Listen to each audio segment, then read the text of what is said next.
Hai teman-teman, pada bagian akhir dari video saya sebelumnya yang berjudul Rekening Emosi, saya jelaskan 3 hal atau 3 cara untuk meningkatkan saldo dalam rekening emosi. Nah, untuk teman-teman yang belum tonton video rekening emosi ini, Anda bisa temukan linknya di sini ya. Nah, dari video sebelumnya ini, ada satu pertanyaan yang menarik dan mengkritik saya untuk membuat video kali ini. Nah, pertanyaannya apa? Pertanyaan ini, mengapa kita perlu memiliki banyak saldo dalam rekening emosi? Nah, teman-teman, penasaran ingin tahu jawabannya? Yuk, tonton hingga akhir ya.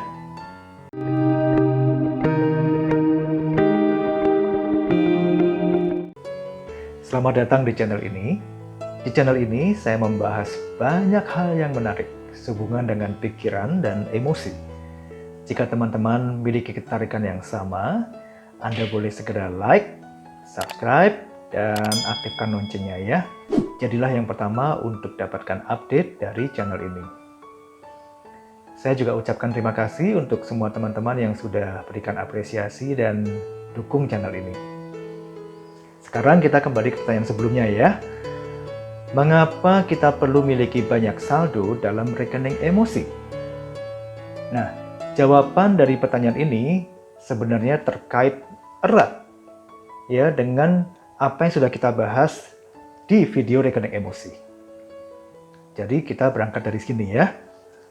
Nah, seperti yang sudah teman-teman pahami bahwa ada 2 faktor yang mempengaruhi tinggi dan rendahnya saldo dalam rekening emosi.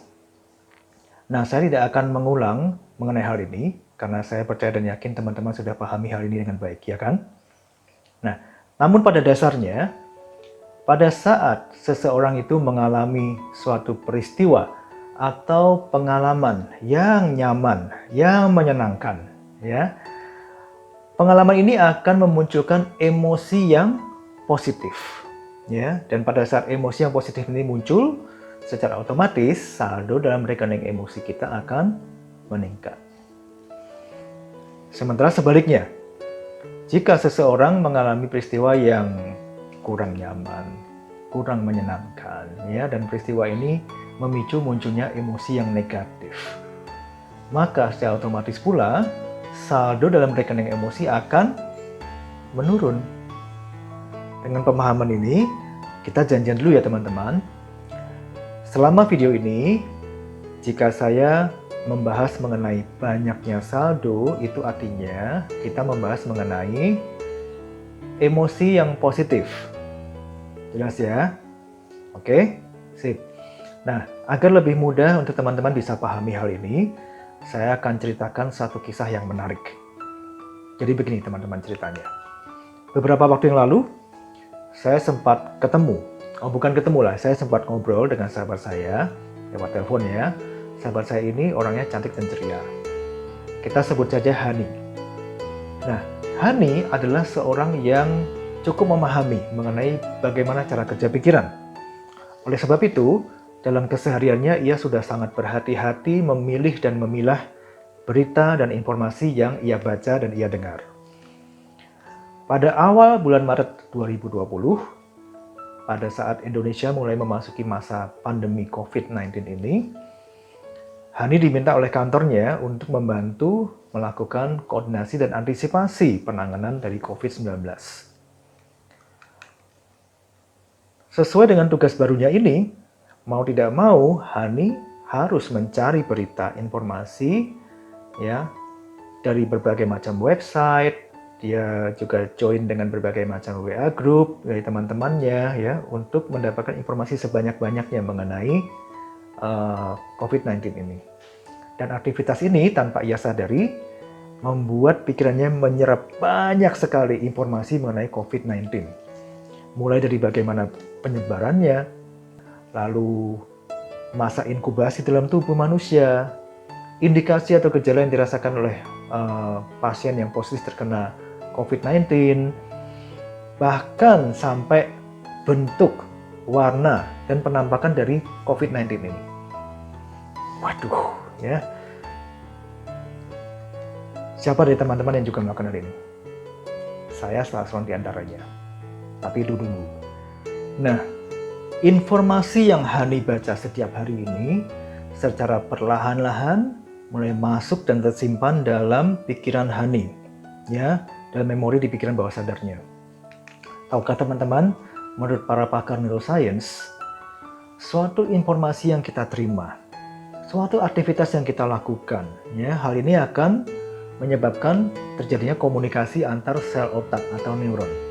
Ya, dan ini akan memicu terbentuknya suatu jaringan neuron yang baru. Semakin sering diulang aktivitas ini, ya, maka semakin kuatlah ikatan jaringan neuron yang baru ini. Dan ini adalah proses terbentuknya memori jangka panjang. Nah, memori ini akan semakin kuat jika selama proses pembentukannya melibatkan suatu emosi yang intensitasnya tinggi. Nah, sekarang saya mau tanya sama teman-teman. Apa kira-kira emosi yang mungkin dirasakan oleh seseorang jika setiap hari ia harus menerima atau melihat data jumlah pasien yang terkena atau positif terkena COVID-19 ini? Awalnya mungkin biasa-biasa saja, ya. Namun jika ini diteruskan, maka perlahan-lahan akan mulai muncul emosi-emosi negatif. Contohnya, mungkin perasaan atau emosi khawatir, lalu gelisah, ya, dan bahkan akhirnya bisa menjadi suatu emosi takut. Nah, sama dengan Hani. Pada awalnya ia merasa ini biasa-biasa saja, ya, namun perlahan-lahan, ia mulai terpengaruh dengan apa yang ia lihat, ia baca, dan ia dengar. Nah, 2 minggu berlalu, kondisi ini mulai memberikan efek negatif bagi Hani. Di saat ia memejamkan matanya, maka penampakan COVID-19 ini akan muncul di pikirannya. Dan anehnya, semakin ia mencoba dan berusaha untuk menghilangkan pikiran ini, menghilangkan penampakan ini, justru semakin jelas gambar si COVID-19 ini muncul di kepalanya. Dan pada saat yang bersamaan, ia juga merasakan emosi khawatir, gelisah, dan takut. Ia mulai sering mencuci tangannya, ia mulai mandi berlama-lama, dan ia mulai memastikan semuanya harus bersih dan higienis. Dan ini tentunya membuat anaknya dan suaminya stres. Nah, tidak berhenti sampai di sini. Hani mulai mengalami kesulitan tidur. Dan ada saja yang ia rasakan di fisiknya, ya, yang kalau dilihat-lihat itu mirip dengan indikasi atau gejala pasien yang positif terkena COVID-19. Dan kondisi ini tentunya membuat Hani sangat panik. Nah, tapi untungnya Hani segera menyadari bahwa apa yang ia alami ini adalah bukan sungguh-sungguh terjadi karena ia terinfeksi oleh virus COVID-19, tetapi adalah pengaruh yang dihasilkan dari apa yang ada dalam pikirannya. Nah, apa yang Hani lakukan selanjutnya? Ia melakukan SWOT terapi dari dirinya untuk melepaskan semua emosi negatif yang ia rasakan dengan menggunakan suatu teknik pelepasan emosi yang efektif yang disebut dengan The Heart Technique atau THT. Nah, THT ini adalah teknik pelepasan emosi yang diciptakan oleh guru saya, yaitu Dr. Adi W. Gunawan, ST, MPD, JJH. Lalu kok dokternya 2 kali? Iya benar, memang 2 kali, Anda nggak salah dengar. Beliau sudah menyelesaikan gelar doktornya yang kedua.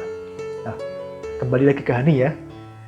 Sejak saat itu, ia mulai sungguh-sungguh menyaring setiap berita dan informasi yang akan masuk ke dalam pikirannya.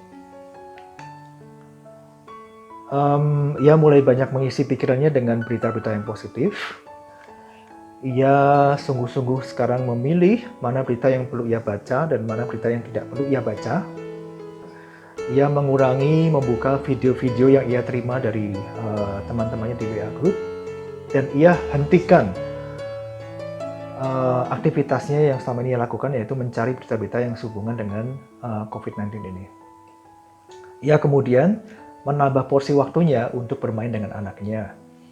Ya, ia mulai banyak mengisi aktivitasnya dengan hal-hal yang ia sukai. Ia mulai membuka-buka kembali, melihat kembali koleksi foto keluarga lama. Ia juga mulai melakukan olahraga dan meditasi.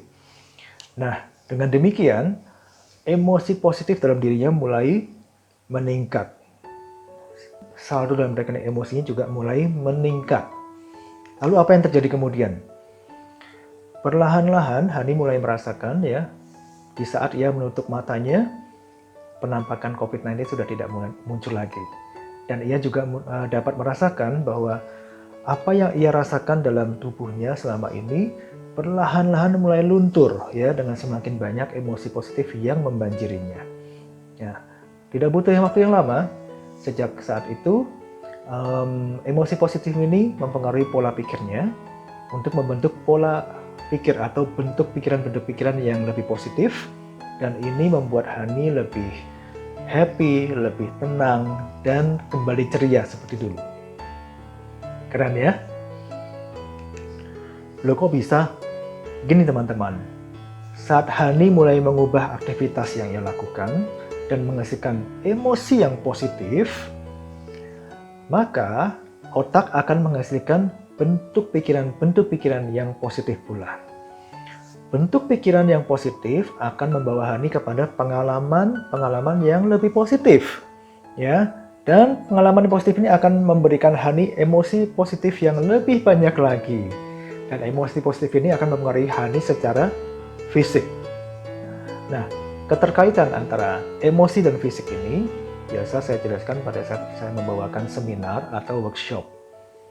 Nah, jika teman-teman penasaran ingin tahu lebih banyak mengenai keterkaitan ini, teman-teman bisa ikuti workshopnya ya. Sekarang, yang paling penting untuk teman-teman ingat adalah bahwa emosi dan fisik mempunyai keterkaitan yang sangat erat dan saling mempengaruhi satu sama lain. Keterkaitan antara bentuk pikiran, pengalaman, emosi, dan fisik ini juga menjelaskan bagaimana terjadinya suatu yang disebut dengan adiksi emosi. Nah, teman-teman jika tertarik untuk membahas mengenai adiksi emosi, boleh tulis di kolom komentar. Nanti saya akan siapkan suatu video yang terpisah untuk membahas mengenai adiksi emosi ini. Nah, lanjut ya. Saat kita mengalami pengalaman yang positif, seperti tadi saya sudah jelaskan, maka emosi positif akan muncul, dan kita sudah tahu bahwa saat emosi positif muncul, maka saldo dalam rekening emosi juga akan meningkat. Nah, jadi kenapa kita perlu memiliki banyak saldo dalam rekening emosi? Kenapa? Ayo. Saldo yang melimpah dalam rekening emosi akan meningkatkan resiliensi atau ketahanan kita dalam menghadapi suatu masalah. Ya. Dan memampukan kita untuk melihat setiap masalah dari sisi yang lebih positif. Yang artinya kita lebih tahan terhadap stres. Nah, jadi sekarang teman-teman sudah tahu ya kenapa kita perlu memiliki banyak saldo dalam rekening emosi.